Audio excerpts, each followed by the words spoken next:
trombetas que os anjos de Deus já tocou.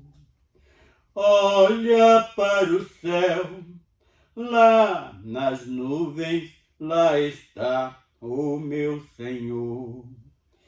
Ele veio buscar a igreja amada que um dia ele mesmo comprou.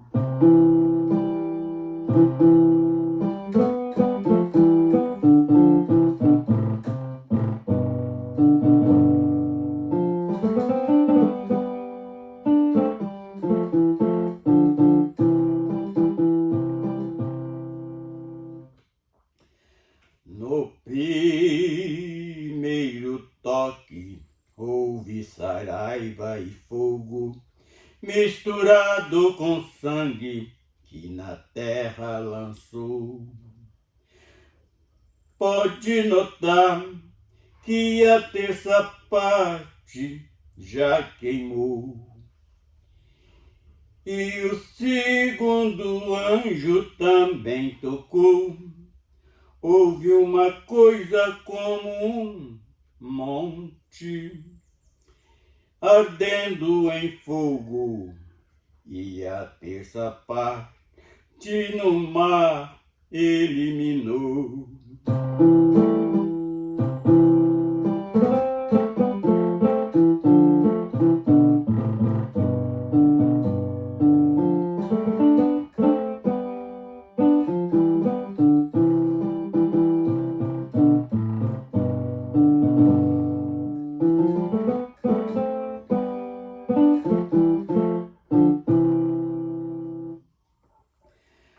Olha o som das trombetas que os anjos de Deus já tocou.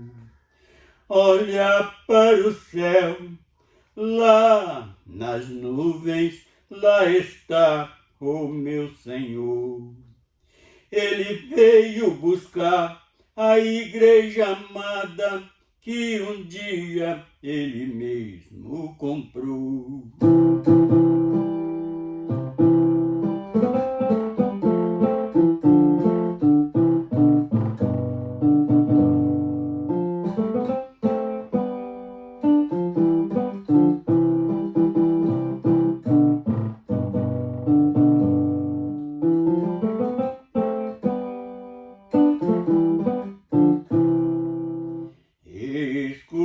Escuta o som das trombetas que os anjos de Deus já tocou.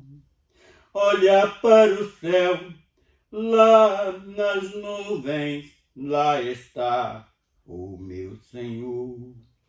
Ele veio buscar a igreja amada que um dia ele mesmo comprou.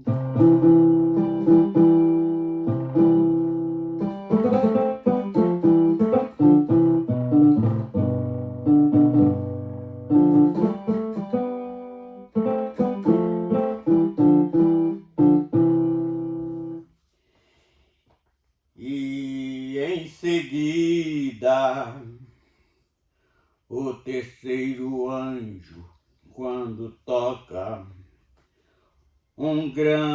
uma grande estrela do céu desabou, e a terça parte das fontes das águas amargou, e muitos homens morreram por beber das águas que se contaminou. Preste atenção que o quarto anjo também já tocou.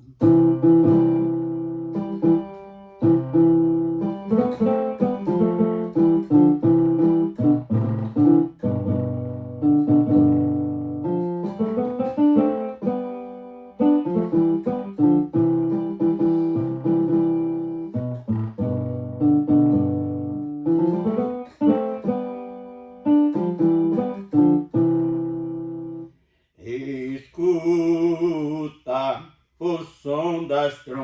trombetas que os anjos de Deus já tocou. Olha para o céu, lá está nas nuvens, lá está o meu Senhor. Ele veio buscar a igreja amada, que um dia ele mesmo comprou.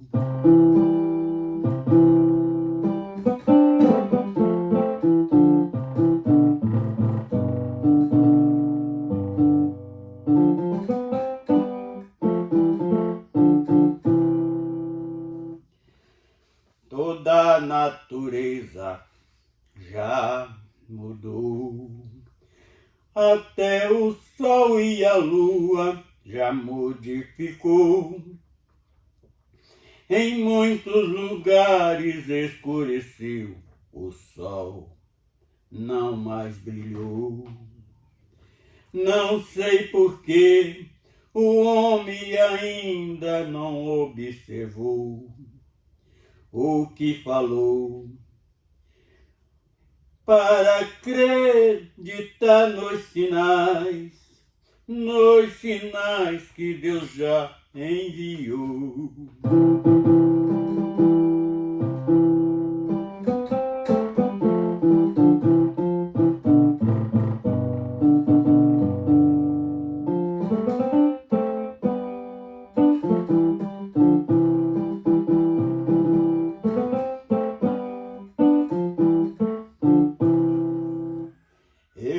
Escuta o som das trombetas que os anjos de Deus já tocou. Olha para o céu, lá nas nuvens, lá está o meu Senhor. Ele veio buscar a igreja amada, que um dia ele mesmo comprou. Ele veio buscar a igreja amada, que um dia ele mesmo comprou. Ele veio buscar a igreja amada, que um dia ele mesmo comprou.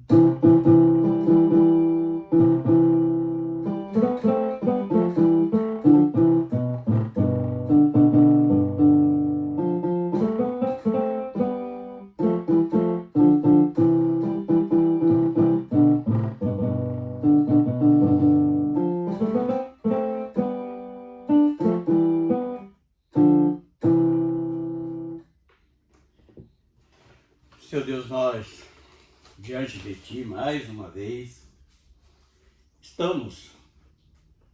vamos hoje terminar o texto do culto passado, de quarta-feira, onde falamos do capítulo 12 de Apocalipse, do 1 até o 11. E hoje a nossa intenção é terminar o restante do capítulo, do verso 12 até o verso 17. Nos dá, Senhor, toda a direção e, através do Teu Santo Espírito, aplica no coração daqueles que verdadeiramente precisam de ouvir a Tua verdade. Aquilo que Tu tem deixado na palavra, como informação para um povo escolhido, um povo comprado e remido pelo sangue do Teu amado Filho. E hoje queremos, Senhor, esta ajuda para realizar mais esse trabalho no nome do Senhor Jesus. Amém. Então, capítulo 12, verso 12, diz o seguinte: pelo que alegrai-vos, ó céus, e vós que nele habitas, ai dos que habitam na terra e no mar, porque o diabo desceu a vós e tem grande ira, sabendo que já tem pouco tempo. quando o dragão viu que fora lançado na terra,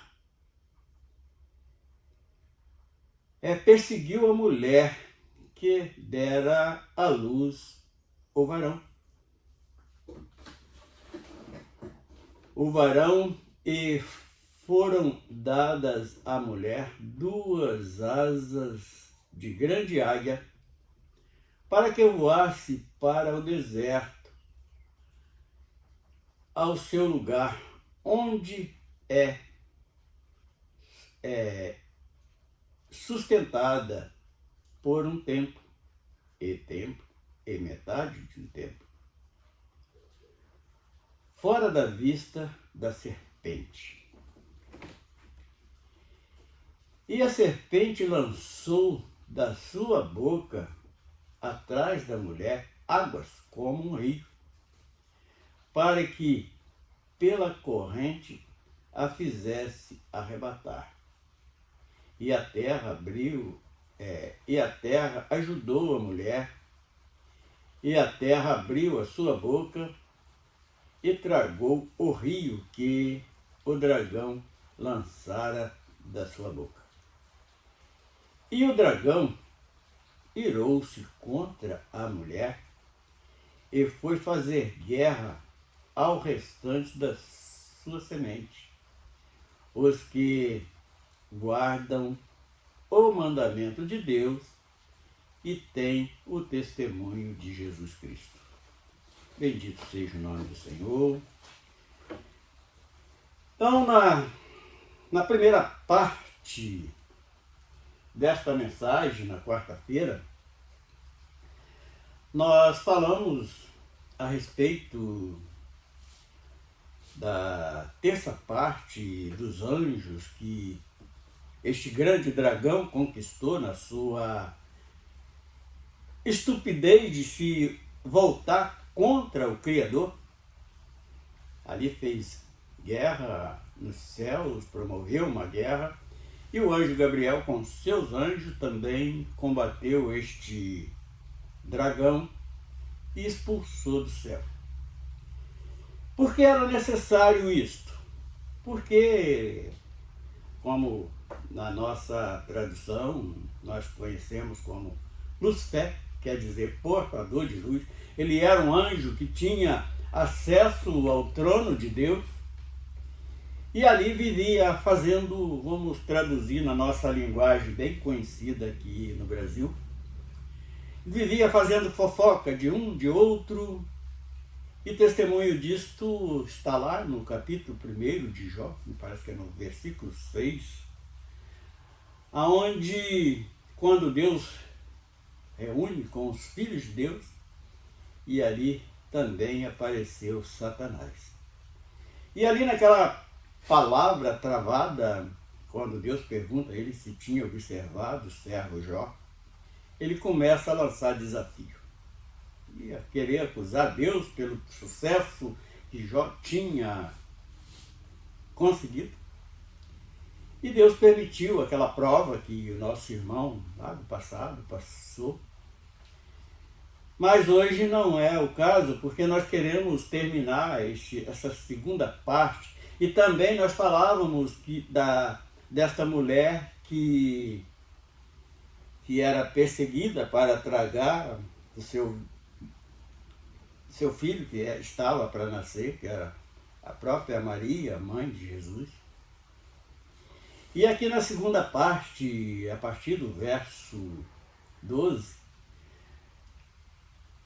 termina o relatório das astúcias de Satanás para atrapalhar a obra redentora que Cristo veio trazer nesta terra. Então nós vemos tudo isto, que é uma artimanha, e quando prestamos bem atenção no que está escrito neste capítulo 12, nós vamos passar a entender mais profundamente o que significa isto. Então vamos, a partir do verso 12, diz assim: pelo que alegrai-vos, ó céus, e vós que nele habitais, ai dos que habitam na terra e no mar.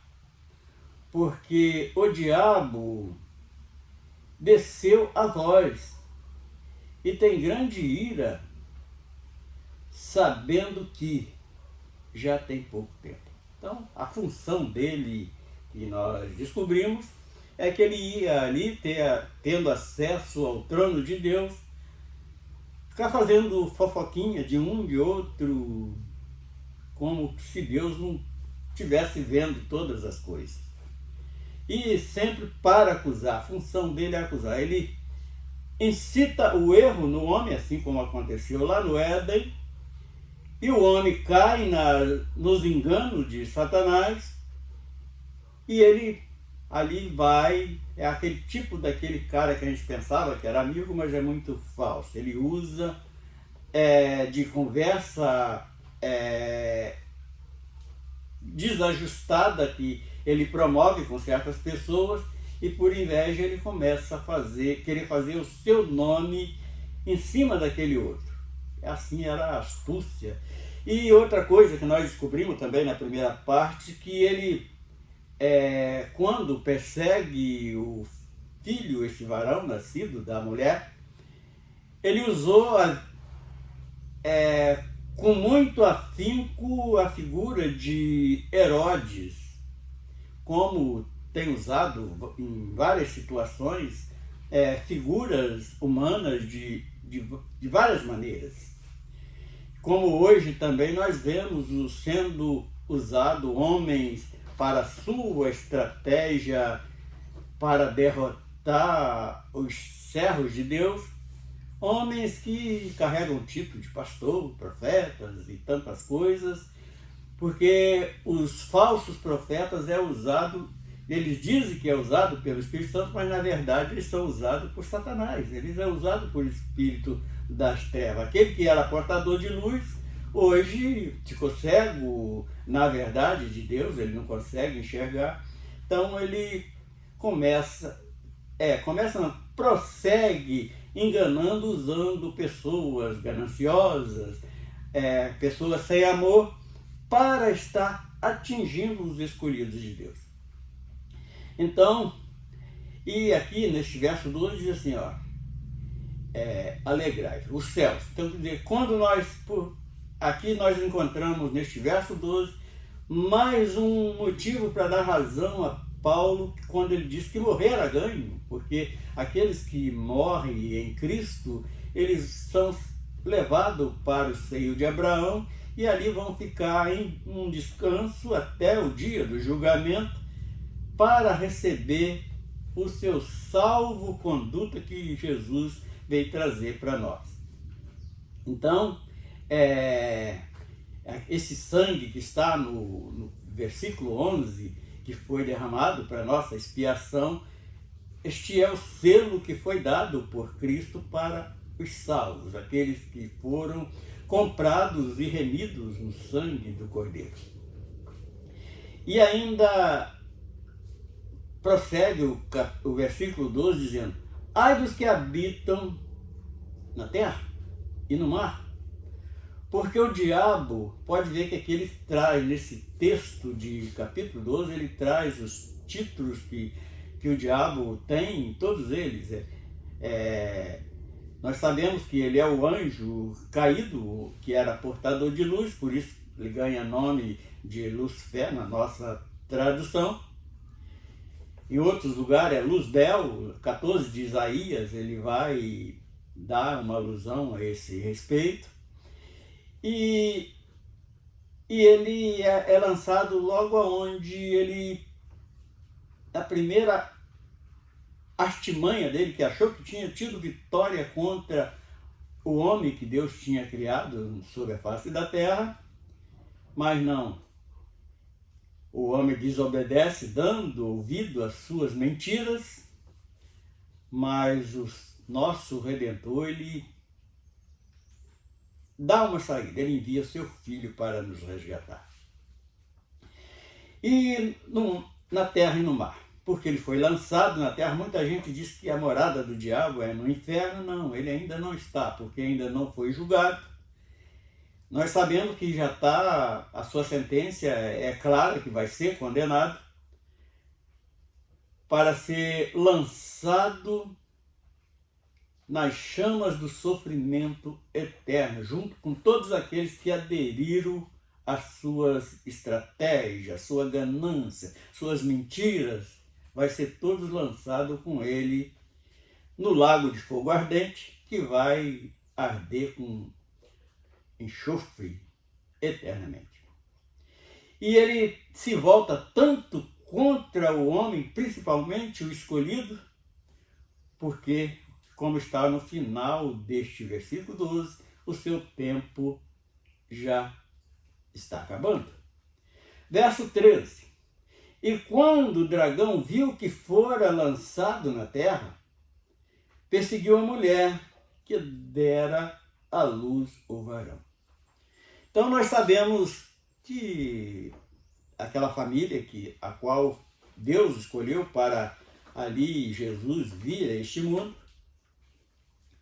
que era Maria, José,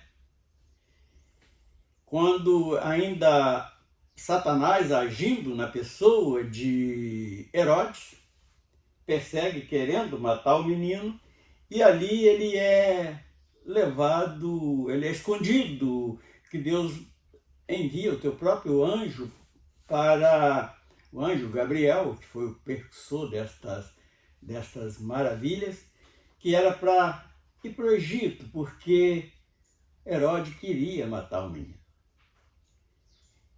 Então ele perseguiu de todas as maneiras. Agora tem uma parte interessante aqui nesse texto, quando a serpente abre a boca e lança um rio para tragar a mulher. Nós sabemos que a pessoa, a palavra mulher, ela até tipifica a igreja do Senhor. É que é a noiva. E que águas são estas? É o falso evangelho. Aqui a palavra, ela é símbolo de água, porque a palavra limpa o interior de cada um que aplica na sua vida. Então ele lança também ali o que? As heresias, que nós vemos claramente que está embutido nestas águas, as heresias, dogmas e mentiras, campanhas, ganância, falta de amor e tantas outras coisas que nós vemos hoje naquele lugar onde o homem tem conhecido como igreja. Então, nós vemos que ele é perseguido. No verso 14, e foram dadas à mulher 2 asas de grande águia.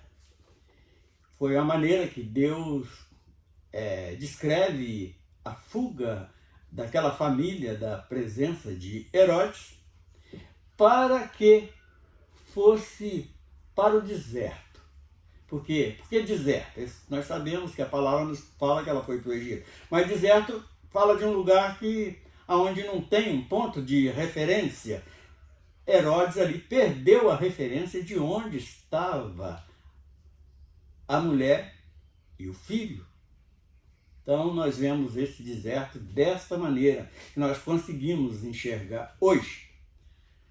Amanhã, quem sabe, Deus nos dá mais uma direção, nós enxergamos outros segredos que está por trás das letras. Nós não estamos aqui querendo acrescentar nada e nem tirar nada.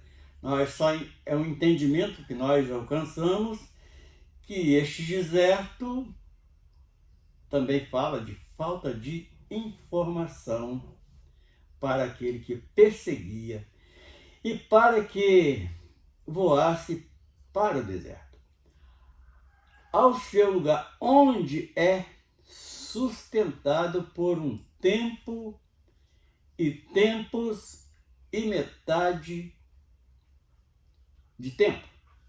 Então nós vemos, tempo nós entendemos como um ano, tempos fala que é mais 2 anos, aí completa 3, e metade de um tempo, 6 meses, quer dizer, 3 anos e 6 meses escondido. Aí já vem no verso 15 outra outra identificação de Satanás, da mesma forma que ele foi identificado lá no Éden. E a serpente lançou da sua boca, atrás da mulher, águas, como um rio. Então, para que pela corrente fizesse arrebatar.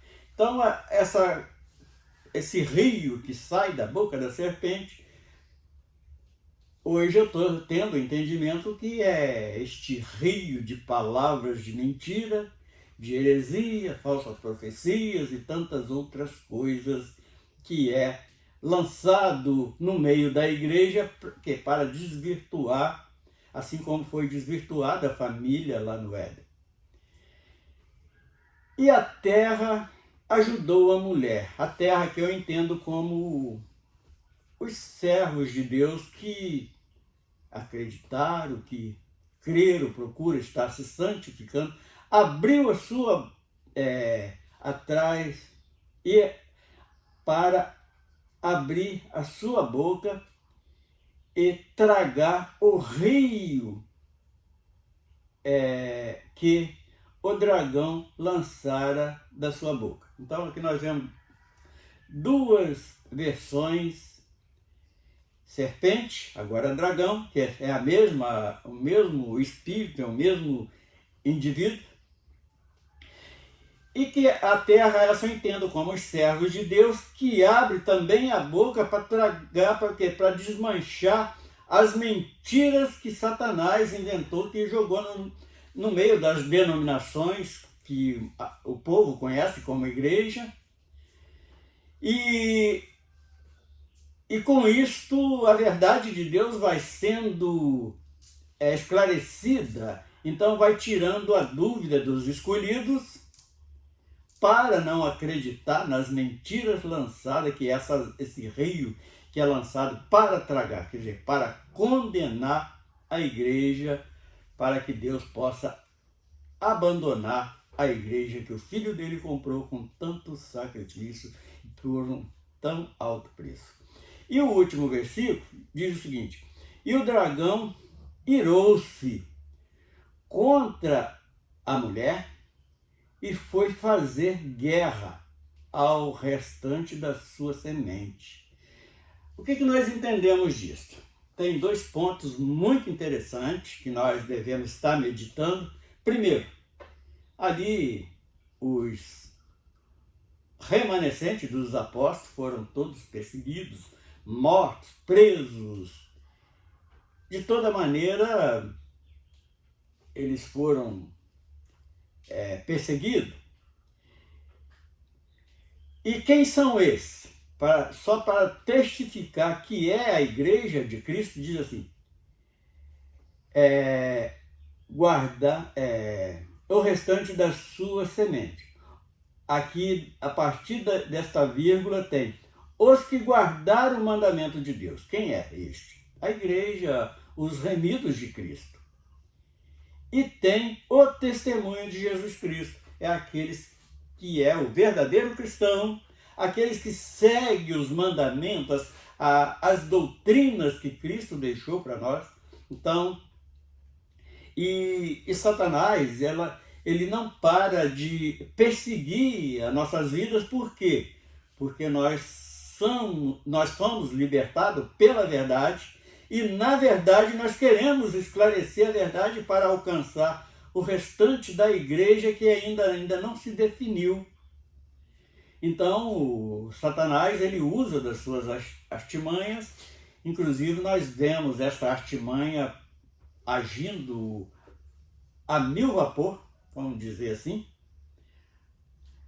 com toda a rotação necessária que ele acha que vai conseguir, que está hoje na organização das denominações taxadas como neopentecostais, onde lá o pentecostal tem uma colocação muito esquisita que eles colocam, que é só crer nos dons espirituais, que é pentecostal, mas eu não vejo isso, porque Pentecoste quer dizer quinta festa. Penta 5 e Coste a festa, que era uma festa tradicional do povo judeu lá em Israel. E através da operação do Espírito Santo ter se dado nesta festa, eles acham que gritar, sapatear, dançar, gritar, fazer miséria em cultos, eles acham que isso é pentecostalismo, mas não é. Se a tradução correta é quinta festa, nós poderíamos entender como pentecostais como se alegrando que toda a reunião onde vamos estar na presença do nosso Criador, na presença do nosso Redentor, é uma festa para nós. E com alegria. Então, esta festa fala da alegria do Espírito Santo. Aí sim eu poderia até aceitar o termo Pentecoste. E o testemunho. Então ele persegue quem? Quem segue os mandamentos, quer dizer, os ensinamentos de Deus, das Escrituras, da verdade de Deus para nós, e do testemunho, quer dizer, ser um seguidor de Cristo. Então, por isso somos perseguidos, achando que para que possamos ser salvos tem que estar dando dinheiro a mercenários, acreditando em falsas profecias, ensinamentos errados, que exatamente cai ali no aviso do apóstolo Paulo, que se ele mesmo, ou um anjo do céu viesse ensinando outro evangelho, não era para acreditar. E como vamos saber isso? Examinando as Escrituras como o próprio Jesus nos ensinou. E aí nós vamos, tudo que vermos, vamos conferir se está correto com aquilo que Jesus deixou para nós. Senhor Deus, nós encerramos mais esta gravação, mais esta reunião, pedindo a Ti que Tu possa estar conduzindo estas mensagens de esclarecimento aos ouvidos daqueles que verdadeiramente necessitam. Assim nós pedimos no nome de Jesus. Amém.